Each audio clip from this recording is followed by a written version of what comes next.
ओम नमः सिद्धेभ्यः शुद्धात्मने नमः। नमो जुर्णाणम। सभी को सादर शुद्धात्म वंदन।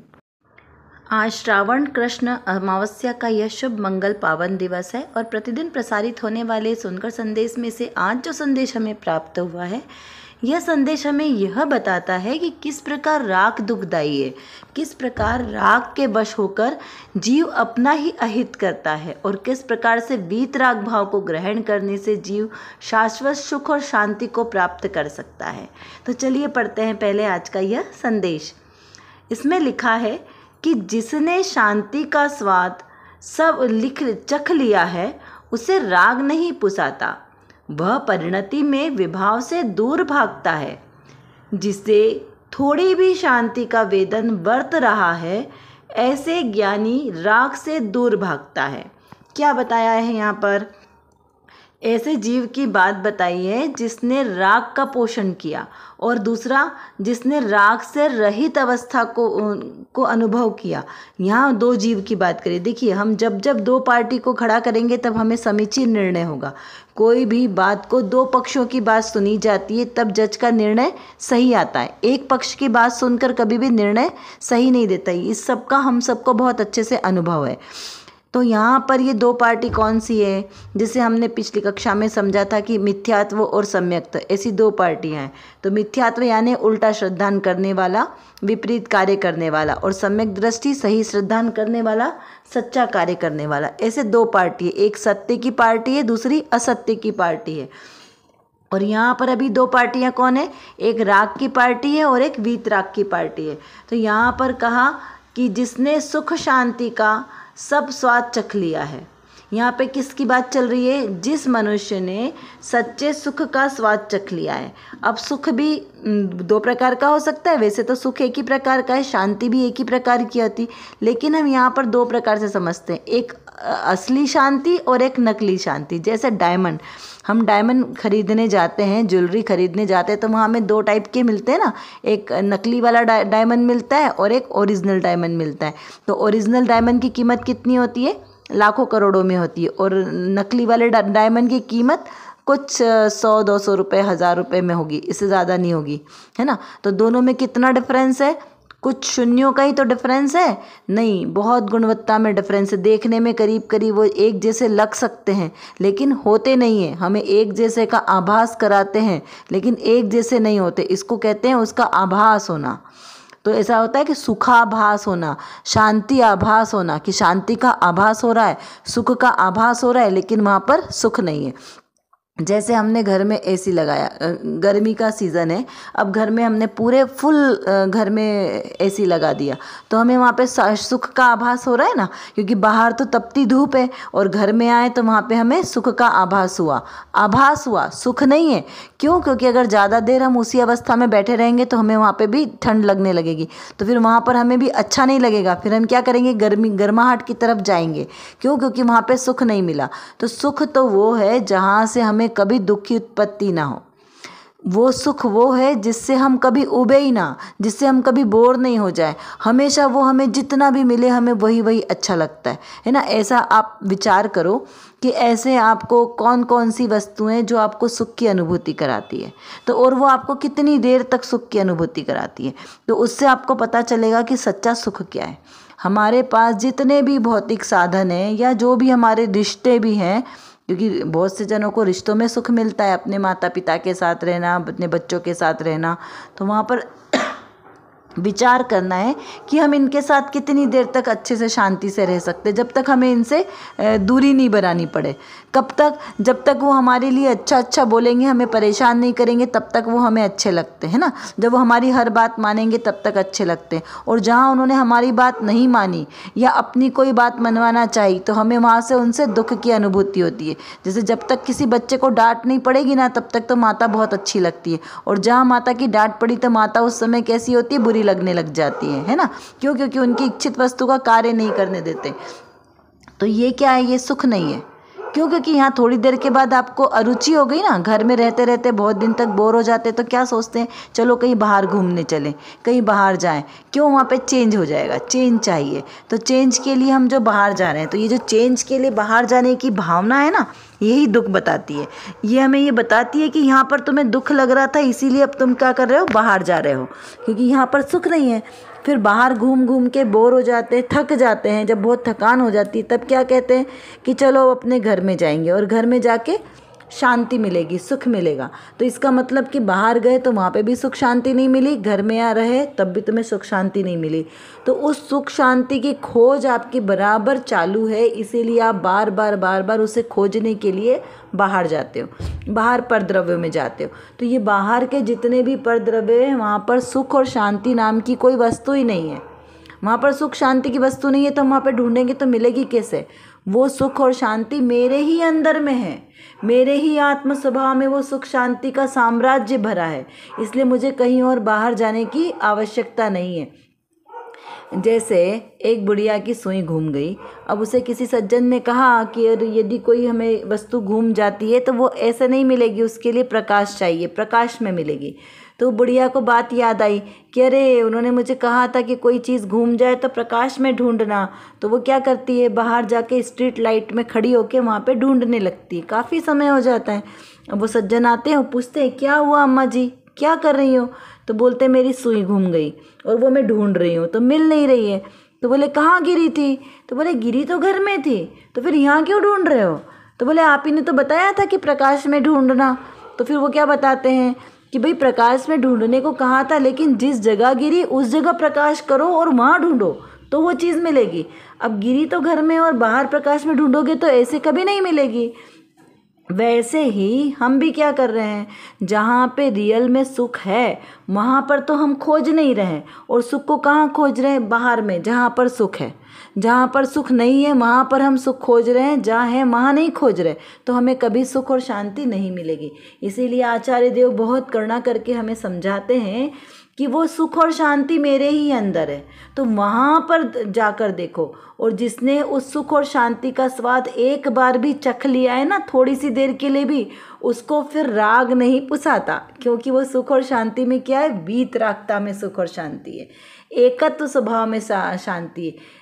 अहमिको खलु शुद्धो, मैं एक हूँ, शुद्ध हूँ।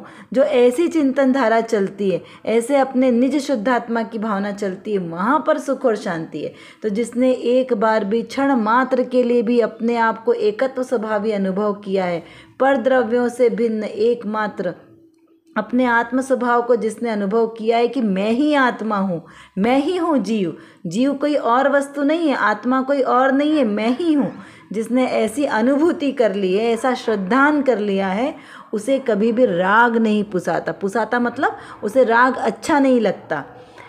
वह परिणति में विभाव से दूर भागता है। क्या करता है? परिणति मतलब वो हमारी पर्याय, या कहो कि हमारी उस रूप की कार्य करने की जो इच्छा है, शक्ति है, काम है, उन सब कार्य, सरल भाषा में इसको बोले तो वो उन सब कार्यों से दूर भागता है जहाँ पे राग का पोषण होता है।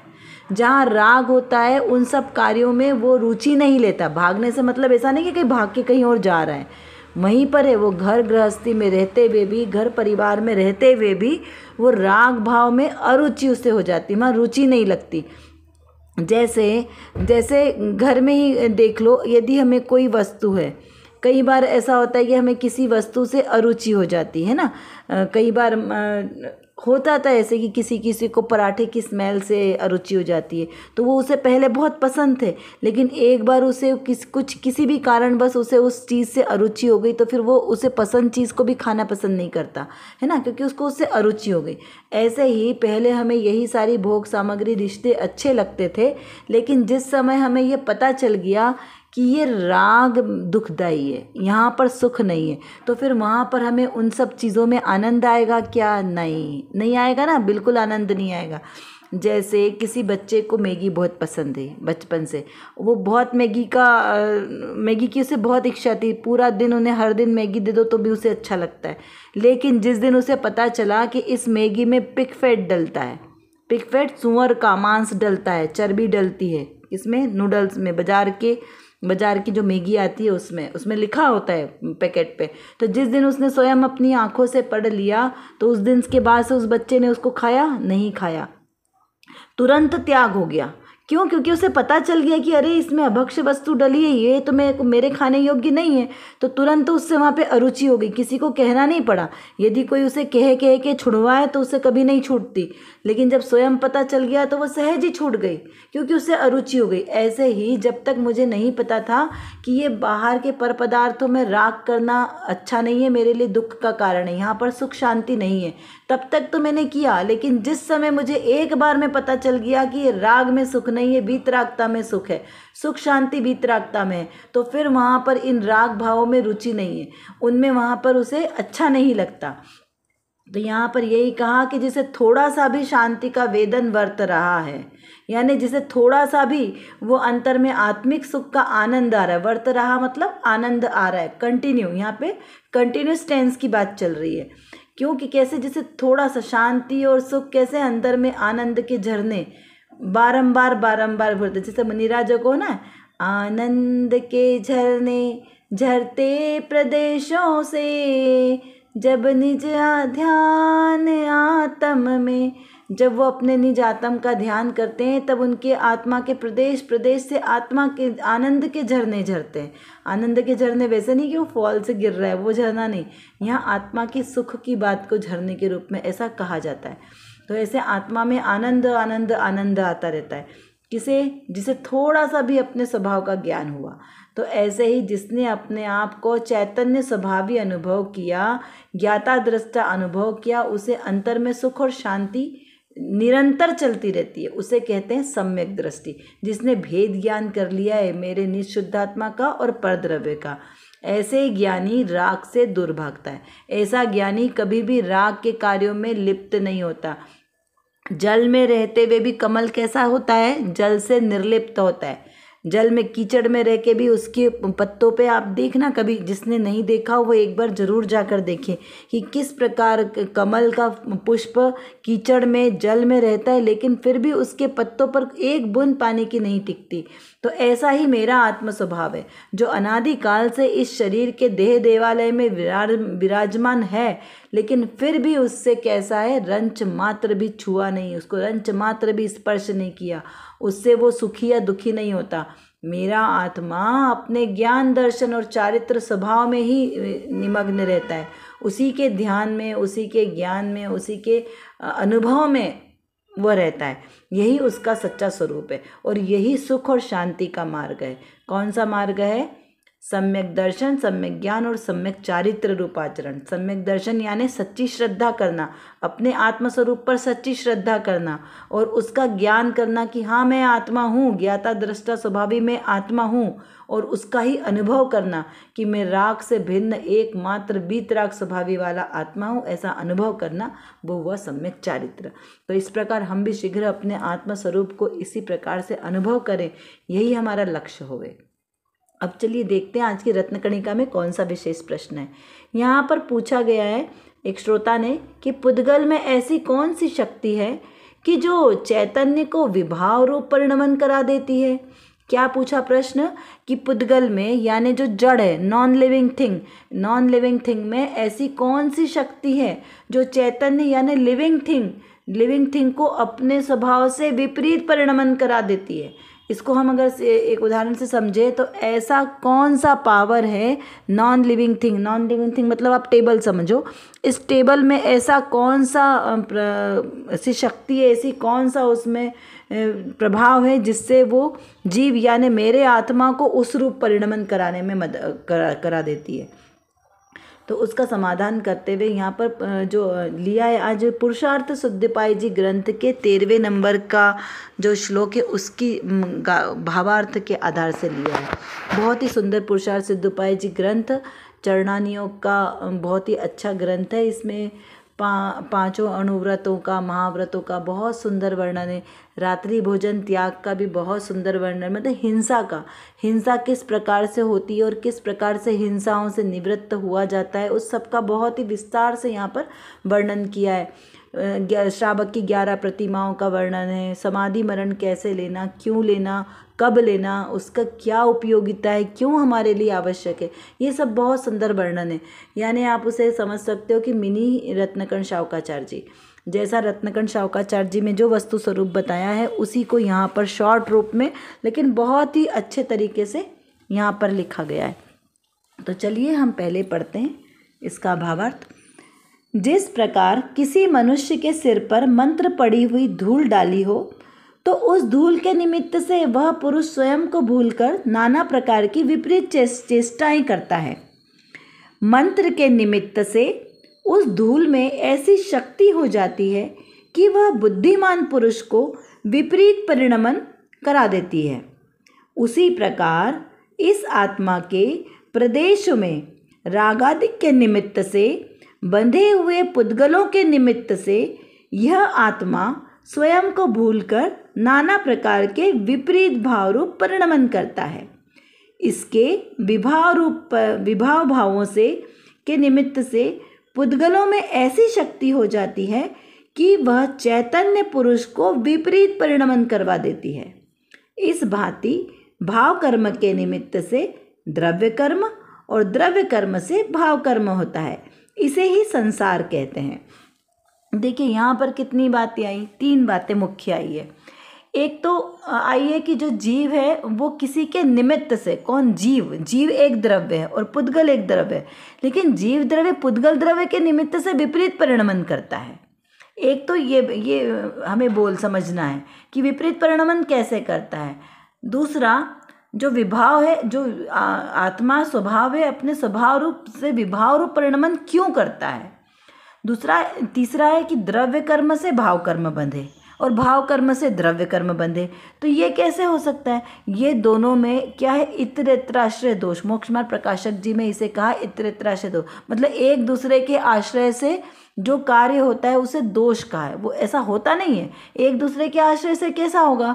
जैसे नियम तो क्या है, एक द्रव्य दूसरे द्रव्य का कुछ भी करता धरता नहीं है। एक द्रव्य दूसरे द्रव्य नो अर्थो नथी, ऐसा गुरुदेव श्री कहते हैं ना बारंबार कि एक द्रव्य दूसरे द्रव्य रूप कभी होता ही नहीं है। कभी हो जाए तो ब्रह्मांड शून्य हो जाए। तो फिर यहाँ पर ऐसा कैसे कहा कि द्रव्य कर्म से भाव कर्म बंधे, भाव कर्म से द्रव्य कर्म बंधे और द्रव्य कर्म भाव कर्म के निमित्त से 9 कर्माधिक बंधे? तो ऐसा कैसे होगा? तो यहाँ पर ये निमित्त नैमित्तिक संबंध है, एक दूसरे के आश्रय से नहीं होता, लेकिन ऐसा निमित्त नैमित्तिक संबंध ही ऐसा है। जैसे एक उदाहरण से समझें तो जब सूर्य का उदय होता है तो कौन सा फ्लावर खिलता है? सूरजमुखी, सनफ्लावर। सूर्य के उदय होते से ही सनफ्लावर खिलता है ना। और चंद्रमा के उदय होने के समय रात्रि में क्या खिलता है? वो कमलिनियाँ खिलती है। वो रात्रि में चंद्रमा के प्रकाश के ही निमित्त से खिलती है। तो क्या उसके कारण खिलती है? नहीं, ऐसा उनका नियोग है कि वो रात्रि का चंद्रमा का प्रकाश का उदय होना होता है और इधर कमलिनियों का खिलना होता है, क्योंकि उनको कैसा वातावरण चाहिए? ठंडा और शांत वातावरण में वो खिलती है। और सूरजमुखी जो सनफ्लावर है वो कैसा है? वो उष्णता में खिलता है, तो उसको उष्णता चाहिए। और कमलिनी को शीतलता चाहिए, तो वो शीतलता में खिलता है।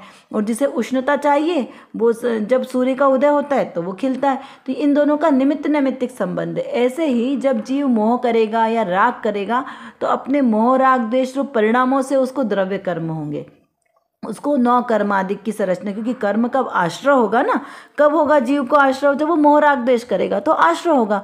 यदि जीव मोह राग द्वेष के भाव नहीं करेगा, वीतराग भाव करेगा, तो कर्मों का आश्रय भी नहीं होगा।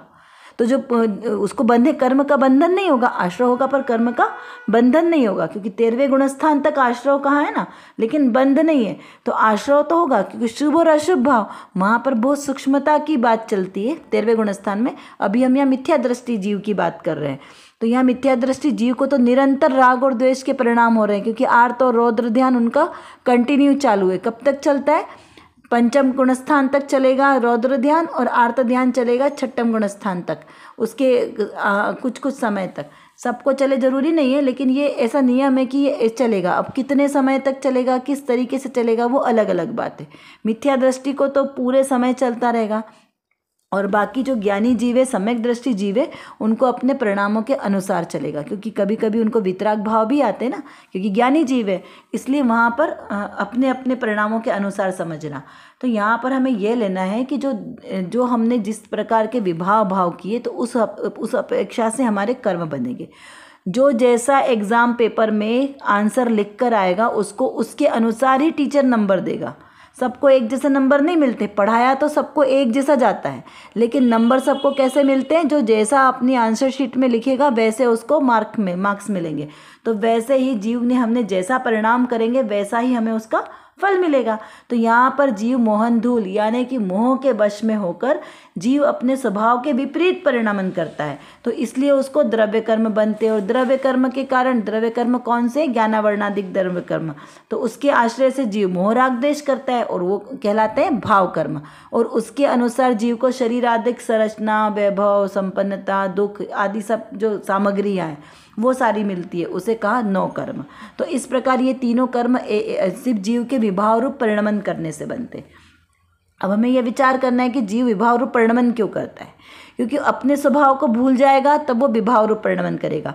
यदि किसी ने शराब पी रखी है और उसको शराब के नशे में वो उसने क्या किया, अपना स्वरूप भूल गया कि मैं कौन हूँ, अपना नाम, अपनी पहचान, अपना पता सब कुछ भूल गया, तो वो क्या करेगा, वो दूसरों के घर में जाएगा ना, क्योंकि उसको अपना घर तो याद ही नहीं है। तो फिर वो सब जगह जगह अपना घर ढूंढेगा और नहीं मिलेगा तो क्या करेगा, वो रोड के किनारे तो कभी कहीं उसको ही अपना घर समझ के वहाँ पर सो जाएगा। कब सोएगा, जब उसको मोह की मदिरा जब उसने शराब का नशा उसके सिर पे होगा। जब सजगता रहेगी तब ऐसा कार्य नहीं करेगा, सजगता रहेगी तब तो वो अपने घर में आएगा जब उसने नशा नहीं किया होगा। लेकिन नशे की हालत में वो विपरीत परिणमन करेगा, अपनी माता को बहन बोलेगा, बहन को माता बोलेगा, यानी वो किसी को भी पहचानेगा नहीं। कब, जब उसने नशा किया होगा। तो वैसे ही वो नशा तो शराब का एक बार उतर भी जाएगा, लेकिन ये मोह रूपी नशा है, ये कब तक नहीं उतरता है, 70 कोड़ा कोड़ी सागर, क्या कहा मैंने, 70 कोड़ा कोड़ी सागर तक ये मोह की मदिरा का नशा चढ़ा है। तो ये इतने अनादिकाल से हमारे अंदर जो हमारे जीव द्रव्य पे ये मोह रूपी मदिरा का नशा चढ़ा है, ये मोहन धूल है। इसके कारण मैं अपना स्वरूप भूला कि मैं कौन, मैं जीव द्रव्य हूँ, मैं ज्ञान दर्शन स्वभाव वाला मात्र ज्ञाता दृष्टा, मात्र जानने देखने वाला हूँ। तो अपने स्वरूप को भूलकर क्या विपरीत परिणमन किया, विपरीत परिणमन करना यानी अपना जो स्वभाव है उससे विपरीत कार्य करना। तो विपरीत कार्य क्या किया, इस शरीर को अपना माना, सबसे पहली भूल करी हमने, इस शरीर को अपना माना। फिर इस शरीर से जुड़े हुए सारे रिश्तों को अपना माना। इस शरीर से कौन कौन जुड़ा है, माता पिता, बहन भाई, बच्चे, मित्र, ये सब हमारे इस शरीर के आश्रय से तो जुड़े हैं। अगर हम इस शरीर को निकाल दें तो कोई हमारे आसपास आएगा क्या, नहीं आएगा। क्या कहेंगे कि कोई प्रेत आत्मा है, तो उससे तो सारे लोग दूर भागते हैं। वैसे प्रेत आत्मा कुछ होती नहीं है, क्योंकि आत्मा बिना शरीर के कहीं रहती नहीं है, वो तुरंत कहीं ना कहीं जन्म ले लेती है। ऐसी कोई आत्मा भटकती नहीं है, भटकती आत्मा कुछ होती नहीं है। तो यहाँ कहा कि जीव अपने स्वभाव को भूलकर विपरीत परिणमन करता है और इससे उसे दुख होता है। जिस प्रकार यहाँ पर उदाहरण में क्या लिया, जैसे कोई मंत्र आदि करके, वशीकरण मंत्र करते ना लोग, हिप्नोटाइज करते हैं, तो ऐसे हिप्नोटाइज करके यदि किसी के ऊपर वो मोहन धूल डाल दे, वशीकरण मंत्र फूंक दे, तो उससे वो क्या करता है, वो मनुष्य जो अच्छा है, अच्छा खासा था, वो उस मंत्र के प्रभाव से, उसके निमित्त यानी उसका प्रभाव, उसके प्रभाव से उसी रूप आचरण करने लगता है, उस मंत्र के आचरण से। कि वो कहे कि आपको इस दिशा में जाना है तो वो उस दिशा में चलेगा, कैसा बेसुध होकर, क्योंकि उसके ऊपर मंत्र का प्रभाव है ना। तो मंत्र के प्रभाव से उससे आप जैसे चाहे वैसे कार्य करा सकते हैं, अच्छे बुरे, है ना। तो क्यों, क्योंकि वो मोहन धूल, उसमें मंत्र का प्रभाव है। तो वैसे ही मेरे ऊपर भी वो मंत्र का प्रभाव है। कौन से मंत्र का, इस मोह रूपी मंत्र का। ये मोह रूपी मदिरा बहुत ही खतरनाक मदिरा है। तो इस प्रकार, और जब जीव अपने आत्म स्वभाव को जान ले तो क्या वो मंत्र काम करेगा, नहीं। यदि उस समय जिस मनुष्य पे वो मोहन धूल डाली जा रही है, यदि वो जीव उस समय भी अगर अपने आप को जागृत रखे ना, तो उसके ऊपर वो मंत्र का प्रभाव नहीं पड़ेगा, क्योंकि हर मंत्र के प्रभाव को दूर करने के लिए शक्तियाँ हैं, उसके विपरीत शक्तियाँ। तो जब वो अपने स्वरूप को जानेगा तो उसको वो शक्तियाँ काम नहीं करेगी। जब वो अपने इष्ट आराध्य देव नमोकार मंत्र का जाप करेगा तो ये बाहर के कोई भी मंत्र तंत्र उसका कुछ बिगाड़ नहीं सकते, क्योंकि एकमात्र नमोकार मंत्र ऐसा महामंत्र है, जिसे महामंत्र कहा है ना, जो सभी मंत्रों पे भारी है, जिससे 84 लाख हजार मंत्रों की उत्पत्ति हुई। ऐसा वो बहुत ही क्या बोलते हैं ना, पावरफुल वाला मंत्र है।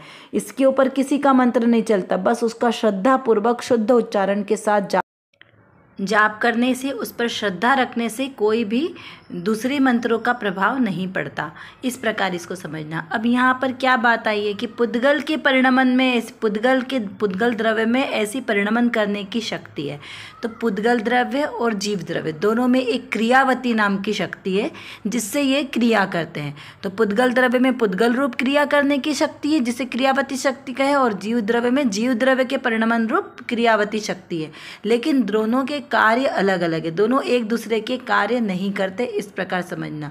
जो आत्मा विभाव रूप परिणमन करता है वो स्वयं ही अपने विकार रूप परिणमन करता है। कोई उसको परिणमन कराने में निमित्त तो बनता है, लेकिन कोई परिणमन कराता नहीं है उसे, वो स्वयं जीव करता है। चलिए अब कुछ प्रश्नों के माध्यम से हम थोड़ा सा चिंतन और करते हैं। जिसने एक बार भी सच्चे सुख शांति का स्वाद लिया हो उसे क्या अच्छा नहीं लगता, इसका विचार करें और स्वयं का आकलन करेंगे। क्या हमें सच्चे सुख की प्राप्ति हुई है, और यदि सच्चा सुख प्राप्त करना है तो हमें क्या क्या कार्य करने हैं। सच्चा सुख क्या है और सुखाभास क्या है, दोनों में क्या अंतर है, इसका विचार चिंतन करें। मोहन धूली के उदाहरण से जीव की कौन सी भूल बताई है, इसका विचार करें कि वो ऐसी कौन सी भूल है जो हम अनादिकाल से करते आ रहे हैं और हम उसे कैसे सुधार सकते हैं उस भूल को। मोह रूपी मदिरा पीने से मनुष्य अपना नाम पहचान सब भूल जाता है। वैसे मैं यानी जीव द्रव्य ने ऐसी क्या भूल की है जिससे उसे संसार के भव में भटकना पड़ रहा है। द्रव्य कर्म, भाव कर्म और नौ कर्म क्या है और ये कैसे एक दूसरे के आश्रय से रहते हैं, इसका विचार चिंतन कीजिए। कर विचार तो पाम, हम जितना विचार करेंगे उतना ही हमारा विषय क्लियर होगा, क्योंकि हमारे पास समय की कमी है और जानना बहुत ज़्यादा है। और किसको जानना है? अपने ही ज्ञायक स्वभाव को जानना है। तो जब तक हम अपने इस ज्ञायक स्वभाव को नहीं जानेंगे तब तक हमारा कोई भी कार्य सिद्ध नहीं हो सकता।